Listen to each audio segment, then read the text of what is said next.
Hello viewers, welcome to Afroscandic Guest Spot. My name is Ijoma Uba. Today I have a great privilege of interviewing Pernilla Danielsson. She is the Director of International Center at University of Gothenburg. Pernilla, you're welcome to the program. Thank you very much. I'm really very happy that you could make this time out to talk to us.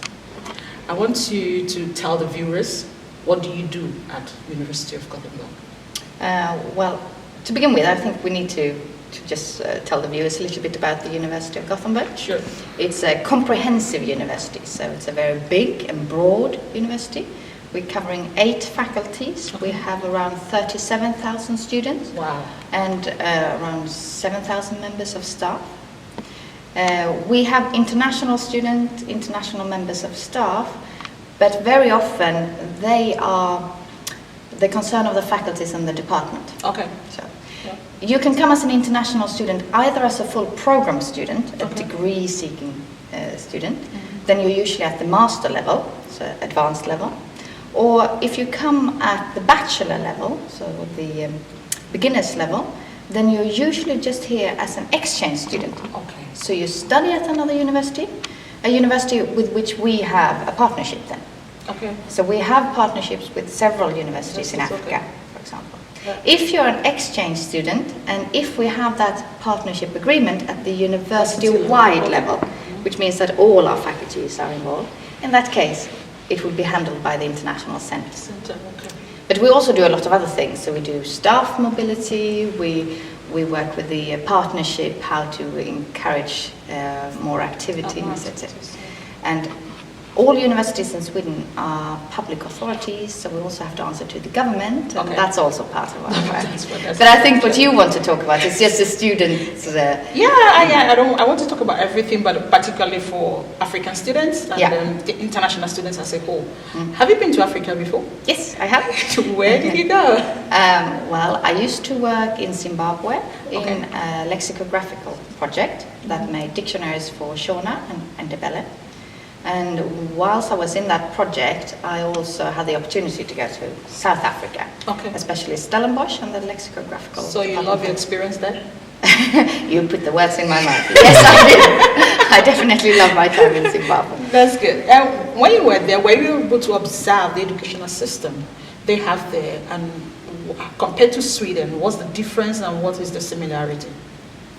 I think the University of Zimbabwe, which was then the only university I was acquainted to, I could see maybe at the PhD training level that there was a need for support, both for the supervisor, so the professor who would supervise the PhD student, that there was a need of support on what would you actually be expected to do as Okay. a supervisor.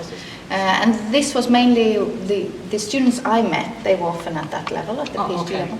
But I also found them to be very intelligent and very driven students. And I know from other collaborations that we have now, when I talk to the departments and the staff here who are involved in other collaborations, that often the pressure on the African student is much bigger than the pressure on Swedish students. That African students need to be published in international journals before they can exactly. come with Yeah. PhDs. Yeah, exactly. So I think it can sometimes be a bit tough on the PhD students. Yeah, I think that might be different. Okay, and then there was this, I think 2 years back or so, the Swedish government removed the subsidy for African students, I don't know, maybe international students as a whole, to come here to have a free education. I call it free education, tuition free. And what was the idea, what was the brain behind allowing them to come to Sweden to study? What was the main idea? Well, I think it had nothing to do with African students per se. Okay. It was for all that we would call third country students, so students who are not from within the EU. EU, okay. Because everyone within the EU would have to have the same rules to apply to. I think we could in Sweden see a growing trend where more and more international students would come, and more international students would apply every year to come to the universities in Sweden, which meant that the burden on the people sitting and seeing if you had the right qualifications, they were just doubling and tripling and quadrupling, and it was a growing problem for us because not all those students could actually come to each university. So first we added a fee to actually apply. So it's not the universities doing that, it's the government saying we have to have a fee for that. And then the government also said, but we will also charge a tuition fee because very many other universities in the world do, and we have very good education, so we should also charge. Originally, what was the idea for the free tuition? I'm not going to make political statements here because I think the universities might not always have agreed with the government putting a fee on it, but I think the equal rights to education we still believe in. We still believe that everyone has the right to a university degree if they have the qualifications for it. So. Is there any hope of bringing it back sometime due to free tuition? Please talk to our politicians. That's a good one. Yeah. But in place of that, removing the subsidy, do you have any other program that Africans or international students can benefit from, especially Africans? Yeah. Well, first of all, I want to go back to that distinction between degree-seeking students and an exchange student. Because if you're here as an exchange student, it's still free. We have waived the fees. Exchange students can still study free of charge. Free. But you can only be an exchange student if you already are enrolled at one of our partner universities. Okay. And we have several partner universities in Africa. Do you have in Ghana? You mentioned something about having a partnership in Ghana. Do you have in Nigeria? Do you have which countries? Yeah. So we have University of Cape Coast in Ghana. Yeah. We also have a project called the Global University, which is around Lake Victoria, and we have several collaborations in South Africa. So, for example, we have Stellenbosch, we have Nelson Mandela Metropolitan University, and of course Nelson Mandela there in Port Elizabeth, and we are twin cities, Gothenburg and Port Elizabeth, so there's extra reason to be collaborating. We have KwaZulu-Natal in Durban. We have in Uganda we have Makerere University, and in Rwanda we have the National University of Rwanda. And we're also at Dar es Salaam University, Tanzania. And these are the universities that we are partnered with at the university-wide level. Okay. But you could also find us, for example, in Kenya, but that would be only a faculty agreement, and I have to look in my papers to see who is doing it. We have in Congo with the midwifery program. Midwifery program. That's exciting. It is. I think that's a very exciting club. Yeah. In Kenya, it's the Faculty of Fine, Applied and Performing Arts. Okay. So they're one of our 8 faculties, and they have a specific agreement. You don't have anyone in Nigeria? No, but we do have collaborations in Nigeria. Okay. So, for example, at the Faculty of Science, they do a lot of collaborations with Nigeria, I believe. But many of these are collaborations where a researcher has found a research partner in an African country, and they start to collaborate, and then suddenly they start to send they exchange staff, and that's one of the ways that you can form a new agreement. So that's good. Apart from the exchange programs you are telling us you have now, do you have any other program that can benefit? Because there are a lot of Africans out there. I'm sorry, I'm still sticking to Africans in particular. There are a lot of Africans out there that really want to have this Western education, but because of money issue, economic problems or something, they won't be able to. They don't have access to it. Do you have any online program? Do you have anything to help them? You know, in whatever way can. How do you help them? Wow. SIDA, so the Swedish International AIDS Developing Agency, they have scholarships. So you can still apply for a scholarship and get your from Africa. And get a scholarship to come to a Swedish university. Because it's quite expensive. When I interview some of them in these fees, we are just up there, you know. Yeah, we're just as expensive as a British university. Yeah, that's true.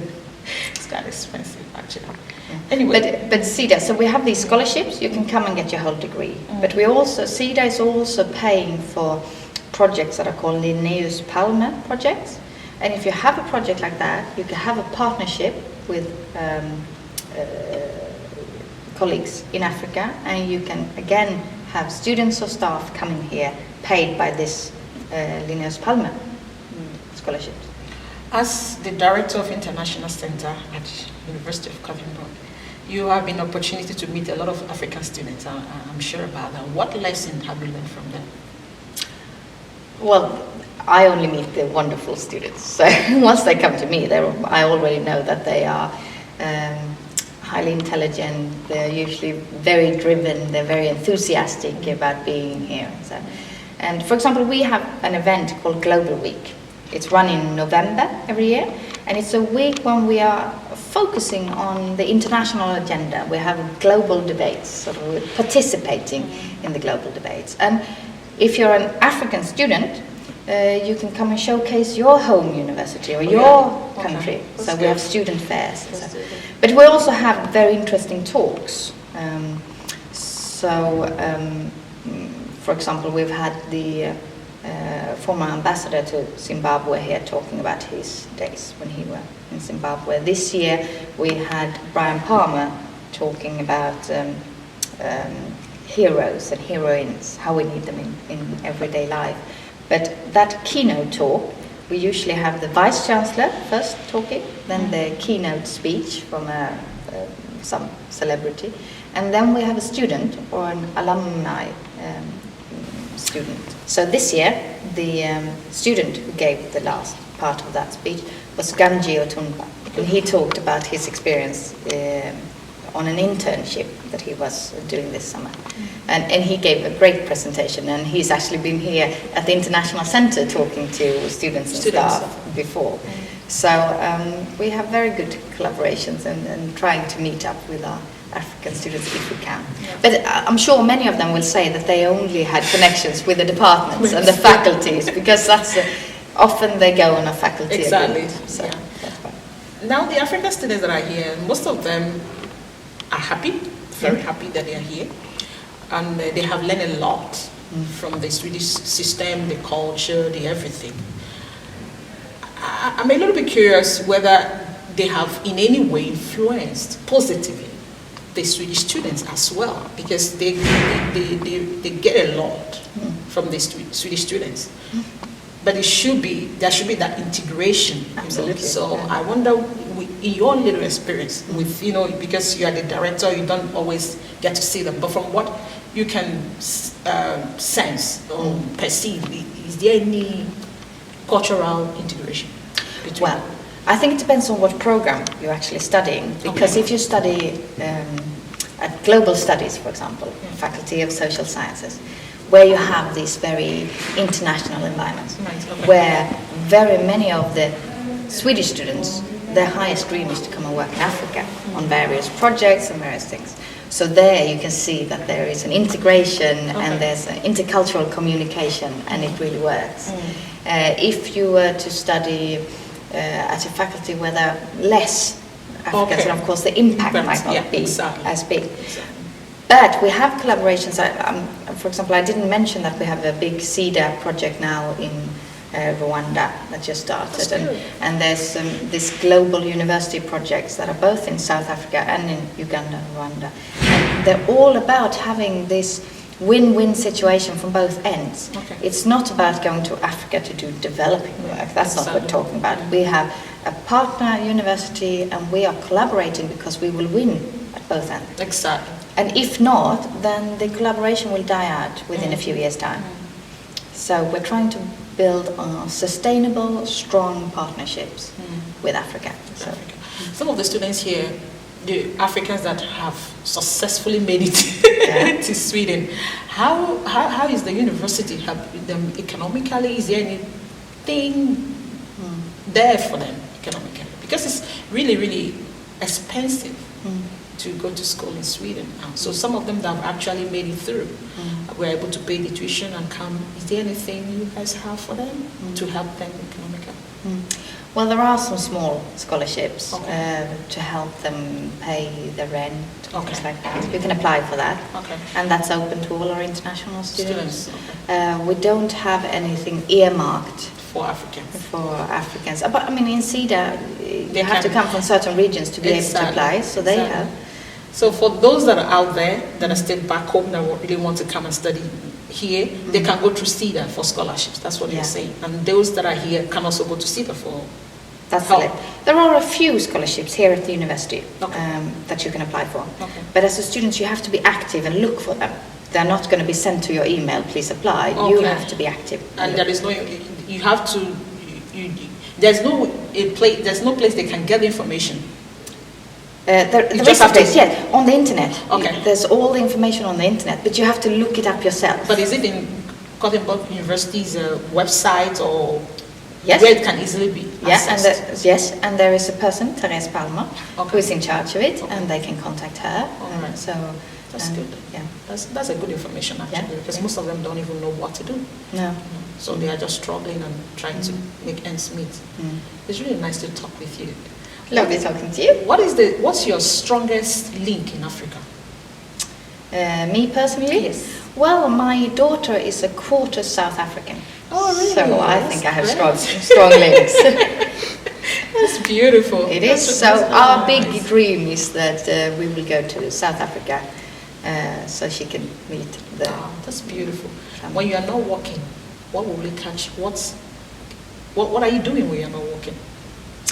What are your hobbies? What are my hobbies? Yes. Well, we live in quite a nice place, we think, which is by a little lake, and the woods are just behind the house. So Okay. in the winter we can go out ice skating on the lake.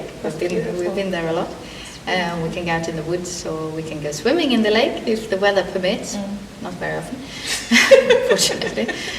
But we try to make the most of outdoors. My daughter is born in Britain, so I used to live there. So coming back to Sweden, we're trying to make use of everything that Sweden has to offer. Exactly. So that's the nature. That's good. What is so unique about University of Gothenburg, and why would any student at all choose University of Gothenburg? Well, I would first say that because we actually do have very good education, Okay. and we have very good research in several fields, so it's a good university to come to. But I think that's a bit subjective of me to say that. So a more objective answer would be, there is something called the International Student Barometer, that is a survey made from England every year. It's a London company doing it. And they are interviewing international students, both the free movers, the degree-seeking students, and the exchange students in 100 universities or so. And last year, Gothenburg was #1 in the living overall category. Because, yes, we're very proud. Because if you come to Gothenburg, you will have a good life here, and you can focus on your studies because the infrastructure work, the trams will work most of the time, if they're not rusting. The buses will work, you will find a place to live. I mean, it's a good life.